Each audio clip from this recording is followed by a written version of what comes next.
দেখো বন্ধুরা, এই হচ্ছে আমাদের কাঁঠাল গাছ। তো কাঁঠাল গাছ থেকে আজকে একটা কাঁঠাল পেড়ে রান্না করব কাঁঠাল দিয়ে মাংস দিয়ে। তো কাঁঠালটাও কেটে নিয়েছি, এই এখানে মাংস নিয়ে এসছে বাজার থেকে বাবা গিয়ে।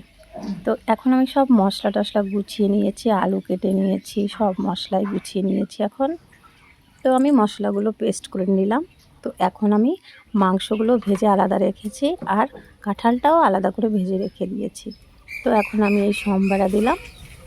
সম্বারাটা ভাজা ভাজা হয়ে গেলে তারপরে আমি একে একে সব ঢেলে দিলাম, মাংস আর এরপরে এই সম্বারের মধ্যে মশলাগুলো ঢেলে দিয়ে ভালো করে ভেজে তারপরে একে একে সব দিয়ে দিলাম, কাঁঠাল আর মাংস।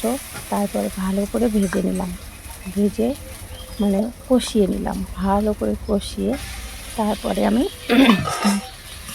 ওর মধ্যে নুন হলুদ সব কিছু দিয়ে দিলাম, বন্ধ করলাম। আর গরম মশলা বেটে আলাদা করে রেখে দিয়েছি। তো এখানে আমি এই এখন মাংসটাও দিয়ে দিলাম, ভালো করে নাড়াচাড়া করে কষিয়ে তারপরে দিয়ে দেবো আমি হচ্ছে এর মধ্যে জল দিয়ে দেবো। তারপরে জল দিয়ে ঢেকে দিলাম মাংসটা।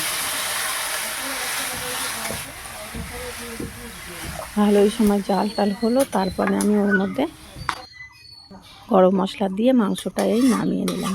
তো খেতে তো খুব টেস্টি হয়েছিল, আর কোনো দিনও আগে এরকম রান্না করে খাইনি আমি মাংস দিয়ে কাঁঠাল দিয়ে। আর আমাদের গাছের কাঁঠালটাও খেতে খুব ভালো হয়, পাকলেও খেতে ভালো, আর রান্না করে ইঁচড় রান্না করে খেলেও খুব ভালো লাগে। তো এখানে আমি রান্না বান্না করে খেতেও বসিয়ে গেছি।